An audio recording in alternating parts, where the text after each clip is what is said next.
அனைவருக்கும் வணக்கம். சேலம் பெருங்கோட்டத்தினுடைய சார்பாக மாவட்ட தலைவர்கள், மண்டல தலைவர்கள் மற்றும் கிளை கழகத்துடைய பொறுப்பாளர்கள்,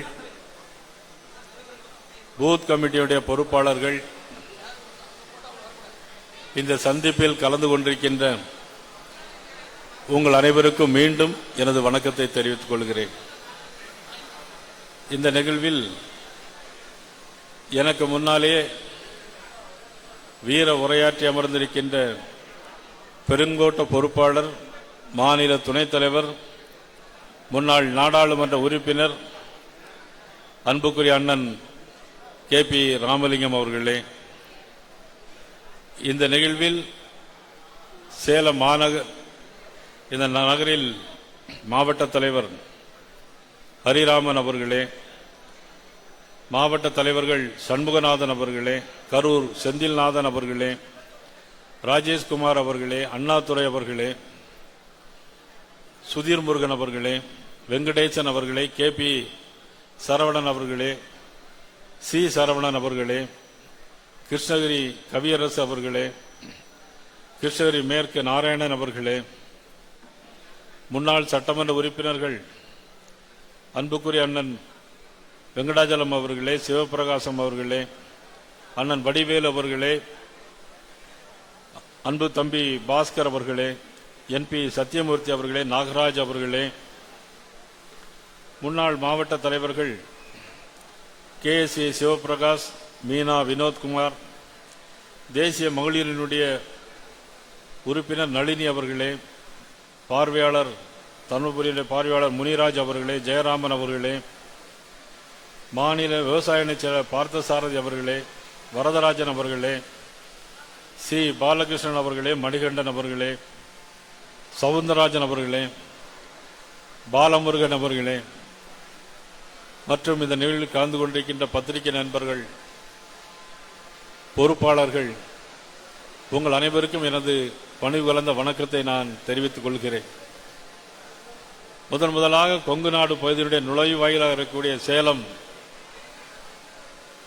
இந்த பகுதியில் உங்களை எல்லாம் சந்திக்கின்ற ஒரு அருமையான வாய்ப்பினை மாநில தலைவர் என்கின்ற முறையில் எனக்கு இந்த வாய்ப்பினை வழங்கிய பாரதிய ஜனதா கட்சியினுடைய அகில இந்திய தலைமை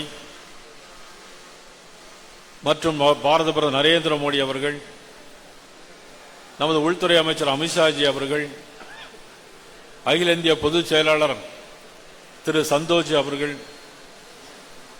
அனைவருக்கும் எனது நன்றியும் வணக்கத்தையும் தெரிவித்துக் கொண்டு, இந்த பகுதியில் மட்டுமல்ல தமிழ்நாடு முழுவதும் என் மண் என் மக்கள் யாத்திரையின் மூலமாக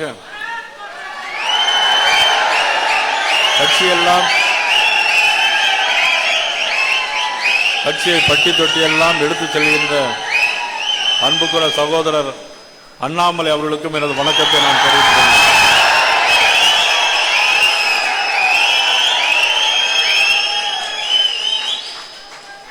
இன்று இந்த மண்டபத்தில் ஏற்படுகின்ற எழுச்சி 2026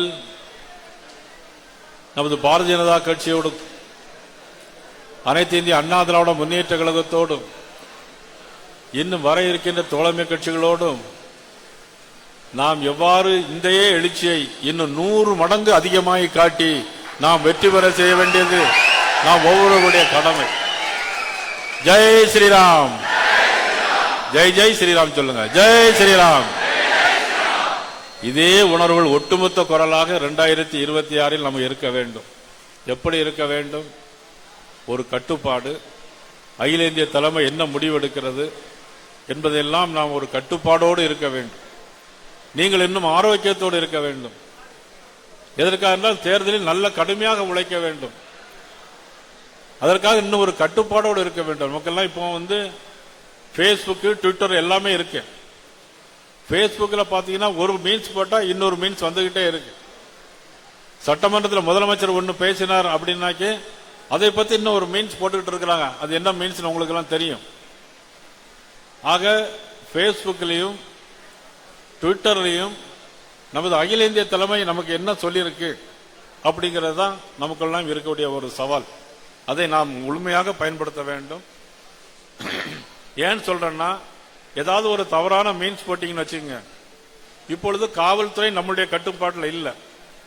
இன்னைக்கு திமுகவினுடைய கட்டுப்பாட்டில் காவல்துறை இருக்கிறது. உடனடியாக யார் என்ன சொன்னாலும் உடனடியாக அரெஸ்ட் பண்ணணுங்கிற மாதிரி சொல்லியிருக்கிறாங்க. அதனால தான் நாம் தேர்தல் வரைக்கும் ஒரு முழு கட்டுப்பாட்டோடு இருக்கணும்னு சொல்றேன். பேஸ்புக், ட்விட்டர்ல பயன்படுத்துகிற நம்ம தோழர்கள் மிகவும் எச்சரிக்கையான முறையில் பயன்படுத்த வேண்டும். இன்றைக்கு அண்ணன் கேபிஆர் அவர்களோடு எல்லோரும் மாவட்ட தலைவரும் சேர்ந்து இன்றைக்கு வேல் கொடுத்திருக்கிறாங்க. அதுவும் வேலையும் பத்திரமா, ஏன்னா மற்ற நேரத்தில் வேலை கொடுத்தா தூர போட்டுருவாங்க.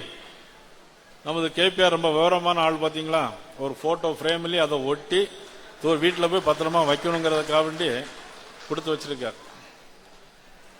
வால் போஸ்ட்ல ஒரு போட்டோ எல்லாம் பாத்தீங்கன்னா போறோம், காலேஜில் படிக்கிற போட்டோ கொடுத்தா எல்லாம் போட்டுட்டு இருக்காங்க வால் போஸ்ட் பேனர்ல எல்லாம். என்ன செந்தில்நாதன் சின்ன வயசு, அவருடைய ஃபேஸ் எப்படி இருக்கும்னு தெரியும். அதே மாதிரி போட்டி போட்டோம்னு நினைச்சு வால் போஸ்ட்ல இந்த பேனர் எல்லாம் போட்டுட்டு இருக்காங்க. இனிமேல் கொஞ்சம் இப்போ உள்ள போட்டோ எல்லாம் எடுத்து கொஞ்சம் போட்டுக்கிட்டு இருக்கீங்க. ஆக வேல் கொடுத்திருக்கிறார்கள். அந்த வேல் யாத்திரையின் மூலமாக முன்னாள் நமது மாநில தலைவர், இன்றைக்கு மத்திய இணையமைச்சர் திரு எல் முருகன் அவர்கள் வேல் யாத்திரை மூலம் தமிழ்நாடு முழுவதும் மிகப்பெரிய எழுச்சியை உருவாக்கி காட்டினார்கள். முன்னாள் மாநில தலைவர், இன்னைக்கு மகாராஷ்டிரா மாநிலத்தினுடைய மேதகு ஆளுநர் அண்ணன் சிபி ராதாகிருஷ்ணன் அவர்கள் ரத யாத்திரை மூலமாக கட்சியை தமிழ்நாடு முழுவதும் வளர்த்தார்கள். கிட்டத்தட்ட 15 ஆண்டுகளுக்கு முன்னால். இப்படி ஒவ்வொருவராக வளர்த்து வந்த இந்த கட்சி இன்றைக்கு தலைமை நம்மையெல்லாம் நம்பி நமது அகில இந்திய தலைமை நமக்கு இந்த பொறுப்பை கொடுத்திருக்கிறது. இந்த பொறுப்பு என்று சொன்னால் தேர்தலிலே எப்படி நடக்க வேண்டும், எப்படி நடந்து கொள்ள வேண்டும் என்பதற்காக நமக்கு இன்றைக்கு பெரிய அறிவுரைகளை தந்திருக்கிறார்கள். அவர்கள் தலைமை சொன்ன வழியிலே நாம் நடக்க வேண்டும் என்பதை நான் இந்த நேரத்தில் கேட்டுக்கொள்கிறேன். ஒவ்வொருவரும் கூட்டணியை பற்றியோ ஏதோ பற்றி விமர்சனம் பண்ணினால் அது வேறு விதமாக போய்விடும். ஆகையால் நம்மளது கூட்டணி உறுதியான கூட்டணி, இறுதியான கூட்டணி என்பதை மட்டும் யாரும் நீங்கள் தயவு செய்து மறந்துவிடக் கூடாது. தாமரை தமிழகத்தில் மலர்ந்தே தீரும், இரட்டைலைக்கு மேலே தாமரை மலர்ந்தே தீரும். இந்த கூட்டணி இது வெற்றி கூட்டணி, இது சாதாரண கூட்டணி இல்ல, வெற்றி கூட்டணி.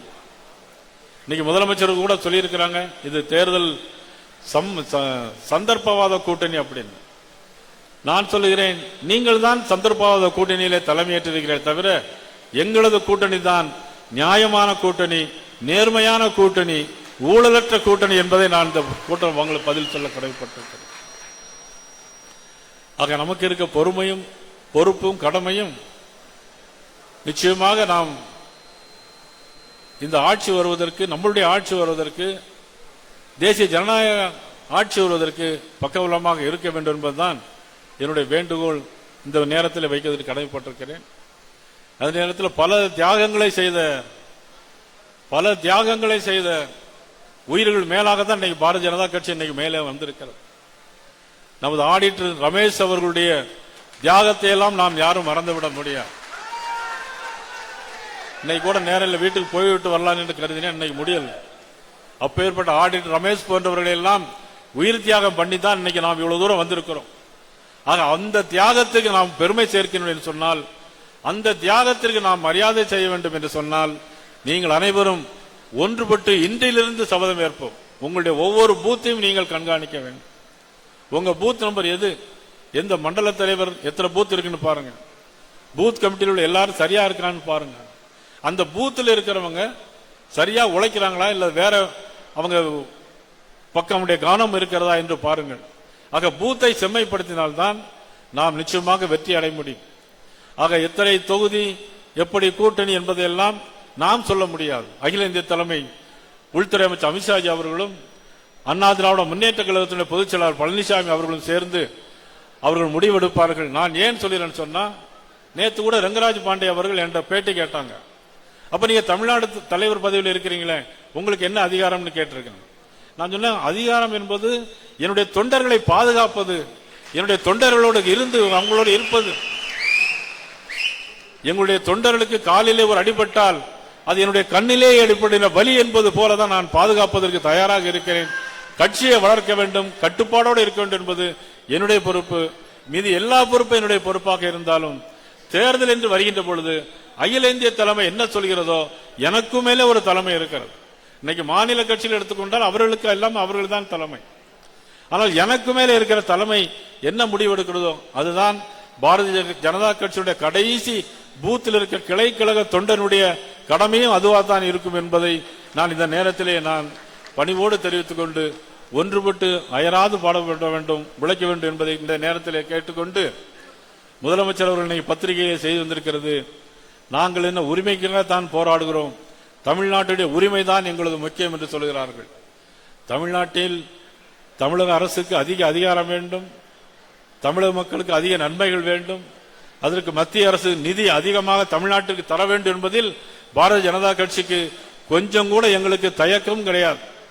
எவ்வளவு நிதி வேண்டுமானாலும் தமிழகத்தில் வர வேண்டும், அடுத்த மாநிலங்களை காட்டிலும் தமிழ்நாட்டுக்கு அதிக நிதி வர வேண்டும் என்பதில் தமிழ்நாடு பாரதிய ஜனதா கட்சி உறுதியாக இருக்கிறது என்பதை நேரத்தில் நான் தெரிவித்துக் கொண்டு, தேவையில்லாத தீர்மானங்களை மக்களின் மனநிலையை மடைமாற்றம் செய்வதற்காக இன்றைக்கு திராவிட முன்னேற்ற கழகம் இன்னைக்கு மிகப்பெரிய ஆன்டி இன்கம்பரன்சியில் இருந்து கொண்டிருக்கிறது.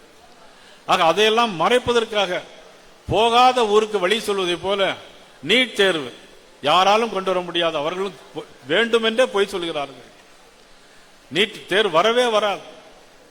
கச்சத்தீவு திரும்ப வருமா? அது பிரதமர் மோடி அவர்கள் நினைத்தால்தான் கச்சத்தீவு திரும்ப வர முடியுமே தவிர இவர்களால் ஒன்று செய்ய முடியாது. ஆனால் தீர்மானம் அதுக்கு போடுகிறார்கள். மாநில சுயாட்சி வேண்டும் கேட்கிறாங்க. 1969 போடப்பட்ட இந்த கமிஷன் முன்னாள் முதலமைச்சர் மதிப்புக்குரிய கலைஞர் அவர்களால் 69 போடப்பட்டு 71 அதற்காக அந்த கமிஷன் அறிக்கையும் கொடுத்து, அந்த அறிக்கையின்படி இந்திரா காந்தி அம்மையாருக்கு ஒரு கடிதம் எழுதினார் கலைஞர் அவர்கள். ஆனால் அதுக்கு எந்த விதமான பதிலும் இல்லை. மாநிலங்களை நீ சீர்படுத்த வேண்டும், நிர்வாகப்படுத்த வேண்டும் என்பதில் யாருக்கும் எந்த அக்கறையும் குறைவு பாரதிய ஜனதா கட்சிக்கு ஒருபோது இருந்தது கிடையாது. ஆனால் 50 ஆண்டுகளாக மேகதாது பிரச்சனை, தாது மணல் பிரச்சனை, கச்சத்தீவு பிரச்சனை, மீனவர்கள் பிரச்சனை, இப்படி தீர்மானங்களை மட்டும் போட்டுக்கொண்டே இருந்தால் போதுமா? மக்கள் அதற்காக உங்களுக்கு ஓட்டு போட்டுக்கிறாங்களா? நீங்கள் என்ன செய்யணும்? உங்களுடைய கடமையும் பொறுப்பும் என்ன? நீங்கள் செய்ய வேண்டியது மத்திய அரசோடு கலந்து பேசி ஒரு நல்ல உறவை ஏற்படுத்த வேண்டும் தவிர, நாங்கள் சனாதனத்திற்கு எதிர்ப்போம், பாரதிய ஜனதா கட்சியை எதிர்ப்போம், பாரதிய ஜனதா கட்சி தீண்டதகாத கட்சி. அப்ப ஏன் 1999 நீங்க கூட்டணி வச்சிருந்தீங்க?